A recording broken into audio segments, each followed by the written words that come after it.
surtout loolu noonu parce que bu ñu jugee CAN c'était difficile donc ñëwul rek démarrer carrément si 11 de titulaire bi même fekkee ni avant la CAN il faisait partie des cadres surtout également avant sa blessure. Mais quand même au retour de la CAN tey jii Habib Diarra ñëw permettre également à son équipe donc Sunderland donc mu remporter son match face à Burnley. tey jii dafa nekk loo xamante ni da koy gën a mayaat confiance encore une fois donc mu gën a xam ne léegi il va retrouver sa place donc sa place de titulaire donc au niveau de cette formation anglaise. beneen mooy aussi tamit mu mujjee donc nekk homme du match moo marqué donc les 2 premiers buts de son équipe avant la mi-temps au retour des vestiaires bu donc dans les dernières minutes donc de cette rencontre là son coéquipier également qui marque un but sublime donc le 3e but de Sunderland mais quand même ça veut dire qu'également aujourd'hui tey mën nañ ne carrément donc Habib Diarra retrouver na encore une fois son véritable niveau te tey jii également gënaat si équipe bi dootul yomb parce que tamit léegi retrouver na carrément place titulaire bi. mu dugg ci équipe bii di Sunderland son club.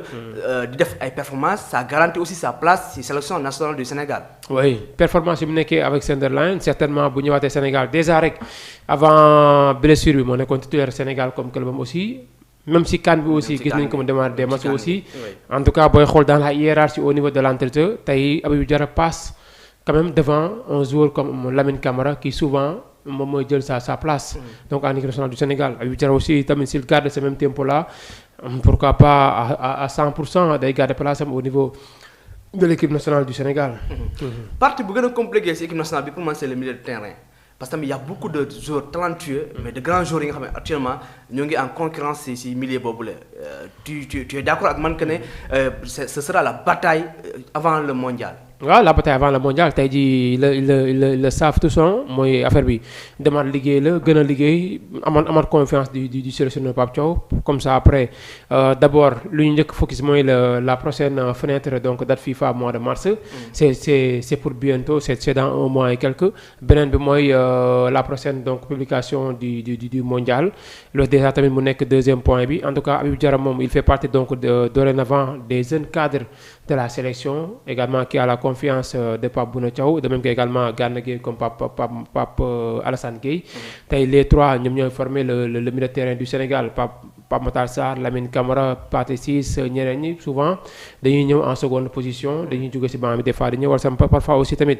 si l'adversaire en face Pape Thiaw tam mën na récupérer loo benn ci jour jël benn Lamine Camara wala Pape Matar Sarr titulariser ko donc ci match yooyu mais en tout cas s'il s'agit en tout cas de faire ses choix moom jàpp naa ne Pape Alassane Gueye Gana Gueye ak Habib Diarra pour le moment ñoom ñooy le trio en tout cas qui forme l'entrejeu du Sénégal. Pape Gueye.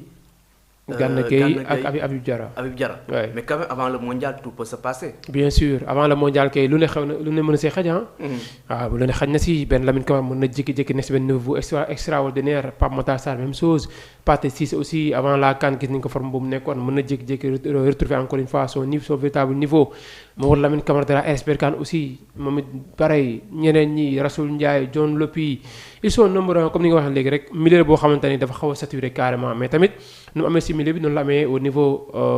de la tamit surtout également au niveau de la défense de même que également au niveau des gardiens de but sànq yaa ngi lim un gardien de but qui est Seny Dieng bu changer club certainement c'est pour avoir beaucoup plus de temps de jeu avec Feyenoord qui est actuellement donc deuxième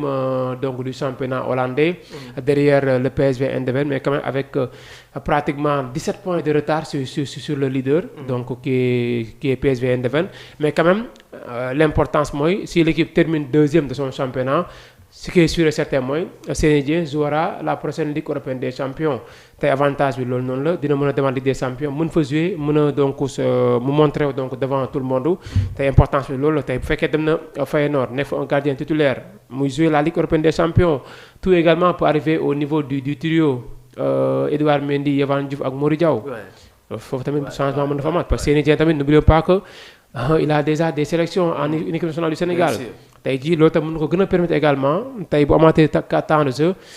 Tony Silva buy l'entraîneur des gardiens de but def confiance ci moom mën na dugaat te bu dugaatee si les trois boo matul kenn mën na génn déjà ça veut dire que également rien n'est encore joué déjà ñoom joueurs yi si lañ lancé wu ku si nekk fi nga nekk ni yaa ngi def le tout le maximum pour jéem a donc intégrer donc la tanière. te en tout cas ça reste en tout cas 4 mois yoo xamante ni ku si nekk li tax nga ñëwaat bon xam nga ko te di nga si nekk. di nga si nekk dinañ si ñëwaat bu baax a baax mais quand même j'ai vu benn ancien international français. di Alioune Touré daal di accordé benn entretien journal bii di Yor-Yor daal di poser aussi un débat le Sénégal est la meilleure équipe d'Afrique. loolu aussi c'est un débat bi nga xam ne nii quand même depuis 1 voire 2 ans ñoo ngi koy posé puisque le Maroc ci classement FIFA moom moo mieux placé que le Sénégal mais tamit sur la réalité sur le terrain on voit que ne le Sénégal mu ngi même cravaché fort mu ngi def des parcours wala benn ay jéego yu am solo est-ce que mën nañoo affirmer actuellement que le Sénégal est la meilleure équipe d'Afrique? Oui, actuellement, vu le parcours réalisé durant donc la dernière CAN, le Sénégal est la meilleure nation africaine. Maroc lañ doon wax Sénégal da ko fekk dëkkam devant son public et malgré toutes les difficultés gagné ko par 1-0 sans même sax encaisser un but des Marocains yoo xamante ni match yu ñu joué yëpp marqué nañ ci but. Sauf contre le Nigeria en demi-finale. boobu rek lañ joué te marqué wuñu yeneen match yëpp dañoo marqué ay but. Brahim Diaz décisif sur les 5 premiers matchs avec le Maroc 2 derniers matchs yi la marqué wul muy Nigeria ak Sénégal Maroc restait transparent Maroc qui restait pratiquement des décennies sans perdre également à domicile parce que sa dernière défaite c'était face au Cameroun tey Sénégal fekkaat ko dëkkam gagné ko tey le Sénégal amul benn point booy génn naan tel ou tel point Maroc moo supérieur le Sénégal donc tey aujourd'hui on peut dire que le Sénégal est la meilleure nation africaine après donc au sortir de cette belle campagne africaine au relais également d'un titre continental. Le Sénégal est la meilleure équipe d'Afrique loolu aussi bëgg naa am la réaction des internautes ci loolu aussi parce que c'est un débat bi nga xam ne nii ñoo ngi koy poser entre le Sénégal ak le Maroc donc je vois quand même les réactions de Pape Diakhoumpa donc ñu ngi lay ziar bu baax a baax. Pape Diakhoumpa Amath Thiam ñu ngi lay ziar bu baax di ziar aussi ki nga xam ne aussi moom mooy Bamba Gueye alors yéen ñëpp limo merengue donc wala merengue waaw loo merengue alors loo merengue ñu ngi lay ziar bu baax a baax Modou Ndiaye aussi ñu ngi lay nuyu donc da ngeen di partager live rek donc mu gën a yëg alors ñu continuer li nga xam ne nii moom mooy waxtaan bi alors on avait parlé hier de Mamadou Sarr le cas de Mamadou Sarr quand même un jeune sénégalais un jeune joueur sénégalais très talentueux moom finalement officiellement dem na rejoindre le club Chelsea donc comme ni ñu ko waxee démb c'est maintenant officiel donc moom aussi tamit il a sa chance ci boobule sélection wala boobule club. Ah il a sa chance donc d'être titulaire sax la ñuy wax malgré son jeune âge tey jii au niveau de la charnière centrale des Blues de Chelsea. Je pense que moom mooy joueur bu gën a ndaw si wàllum âge 20 ans la am. mais quand même malgré son jeune âge c'est un leader carrément leader. Il a montré en équipe nationale du Sénégal